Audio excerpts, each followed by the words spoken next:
ആത്മമിത്രം ആത്മമിത്രം യേശുയൻ ആത്മമിത്രം. Good morning. ഈ പുതിയ പ്രഭാതത്തിനായി ദൈവത്തെ സ്തുതിക്കുന്നു, മഹത്വപ്പെടുത്തുന്നു. ഈ രാവിലെ സമയം പുറപ്പാട് പുസ്തകം 13-ാം അധ്യായം അതിൻ്റെ 21 22 വാക്യങ്ങളൊന്ന് വായിക്കട്ടെ. അവർ പകലും രാവും യാത്ര ചെയ്യുവാൻ തക്കവണ്ണം അവർക്ക് വഴി കാണിക്കേണ്ടതിന് പകൽ മേഘസ്തംഭത്തിലും അവർക്ക് വെളിച്ചം കൊടുക്കേണ്ടതിന് രാത്രി അഗ്നിസ്തംഭത്തിലും യഹോവ അവർക്ക് മുൻപായി പോയിക്കൊണ്ടിരുന്നു. പകൽ മേഘസ്തംഭവും രാത്രി അഗ്നിസ്തംഭവും ജനത്തിൻ്റെ മുൻപിൽ നിന്നും മാറിയതുമില്ല. ഇതോട് ചേർന്ന് യോഹന്നാൻ്റെ സുവിശേഷം 14-ാം അധ്യായത്തിൻ്റെ 16-ാം വാക്യം വായിക്കട്ടെ. എന്നാൽ ഞാൻ പിതാവിനോട് ചോദിക്കും, അവൻ സത്യത്തിൻ്റെ ആത്മാവ് എന്ന മറ്റൊരു കാര്യസ്ഥനെ എന്നേക്കും നിങ്ങളോടുകൂടി ഇരിക്കേണ്ടതിന് നിങ്ങൾക്ക് തരും. വീണ്ടും അതിൻ്റെ തന്നെ 16-ാം അധ്യായത്തിൻ്റെ 13-ാം വാക്യം കൂടെ വായിക്കട്ടെ. സത്യത്തിൻ്റെ ആത്മാവ് വരുമ്പോഴോ അവൻ നിങ്ങളെ സകല സത്യത്തിലും വഴി നടത്തും. അവൻ സ്വയമായി സംസാരിക്കാതെ താൻ കേൾക്കുന്നത് സംസാരിക്കുകയും വരുവാനുള്ളത് നിങ്ങൾക്ക് അറിയിച്ചു തരികയും ചെയ്യും. ഇസ്രായേൽ ജനത്തെ മിസ്രയീമിൽ നിന്ന് പുറപ്പെടുവിച്ച് ആ അടിമ വീടായ മിസ്രയീമിൽ നിന്ന് പുറപ്പെടുവിച്ചതിന് ശേഷം അവർക്ക് ആ കനാൻ ദേശത്തേക്ക് അവർ വരുന്ന സമയത്ത് അവർക്ക് വഴി കാണിക്കുവാനായിട്ട് ദൈവം ചെയ്ത പദ്ധതിയാണ് പകൽ മേഘസ്തംഭവും രാത്രി അഗ്നിസ്തംഭവും. അത് അവരുടെ സംരക്ഷണത്തിനും സുരക്ഷിതത്വത്തിനുമായി നൽകിയിരുന്നു.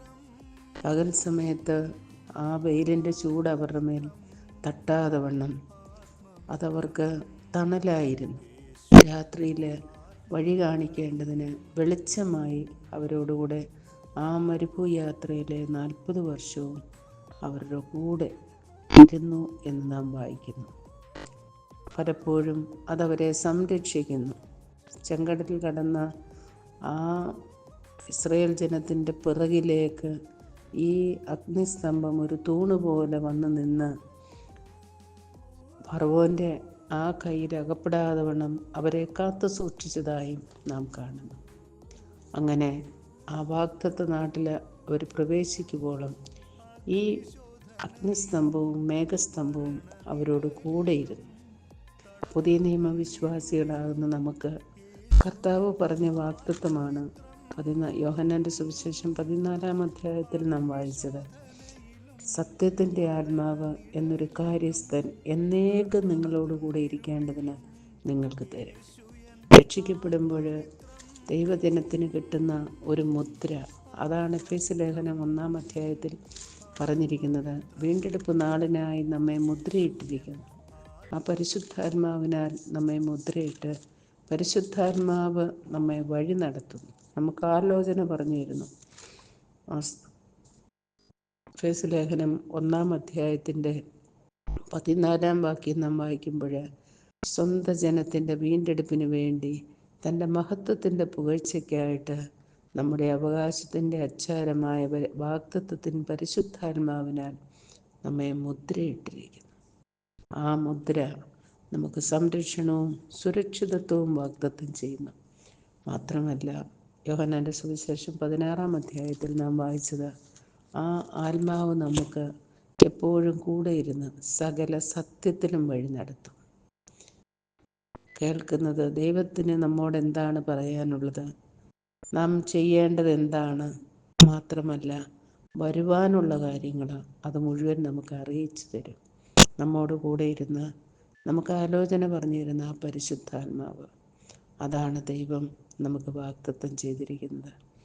അത് നമ്മോടുകൂടെ എന്നും ഇരിക്കും. നമ്മെ ആ സ്വർഗീയ കനാനിലേക്ക്, നമ്മുടെ വാഗ്ദത്തവും പ്രത്യാശയുമായ സ്വർഗീയ കനാനിൽ നാം എത്തിച്ചേരുവോളം അത് നമ്മെ വഴി നടത്തും. നമുക്ക് ആലോചന പറഞ്ഞു, ആ പരിശുദ്ധാത്മാവിൻ്റെ ശക്തിയാലാണ് നമുക്ക് രൂപാന്തരപ്പെടുവാനും ആ തേജസ്കരിക്കപ്പെടുവാനും ഇടയാകുന്നതെന്നും ദൈവവചനം വ്യക്തമാക്കി പറയുന്നു. ആ ക്രിസ്തുവിൻ്റെ ആത്മാവ് നമ്മിൽ വസിക്കുന്നുവെങ്കിൽ യേശു ക്രിസ്തുവിനെ മരിച്ചവരുടെ ഇടയിൽ നിന്ന് മടക്കി വരുത്തിയവൻ്റെ ആത്മാവ് നമ്മിൽ വസിക്കുന്ന തൻ്റെ ആത്മാവിനെ കൊണ്ട് നമ്മളുടെ മർത്യ ശരീരങ്ങളെയും ജീവിപ്പിക്കും എന്നുള്ള വാഗ്ദത്തം, അതായത് പുനരുത്ഥാന ശക്തി നമ്മിലേക്ക് വ്യാപരിക്കുവാനും ഇത് മതിയായതാണ്. ആ വലിയ ദാനത്തിനായി നമുക്ക് ദൈവത്തെ ഇന്ന് പകൽക്കാലം സ്തുതിക്കാം. എന്നേക്കും നമ്മോടുകൂടെ ഇരിക്കേണ്ടതിന്, നമുക്ക് വഴി കാണിച്ചു തരേണ്ടതിന്, നമുക്ക് ആലോചന പറഞ്ഞു തരേണ്ടതിന് പരിശുദ്ധാത്മാവാം ദൈവം നമ്മിൽ വസിക്കുന്നു. അതോർത്ത് ദൈവത്തെ സ്തുതിക്കാം. പഴയ നിയമ ഇസ്രായേലിനും പുതിയ നിയമ ഇസ്രായേലിനും ഒരുപോലെ ദൈവത്തിൻ്റെ വാഗ്ദത്തം ദൈവം നൽകിയിരിക്കുന്നു എന്നതോർത്തും നമുക്ക് ദൈവത്തെ സ്തുതിക്കാം. ദൈവനാമം നമ്മിലൂടെ മഹത്വപ്പെടട്ടെ. God bless U.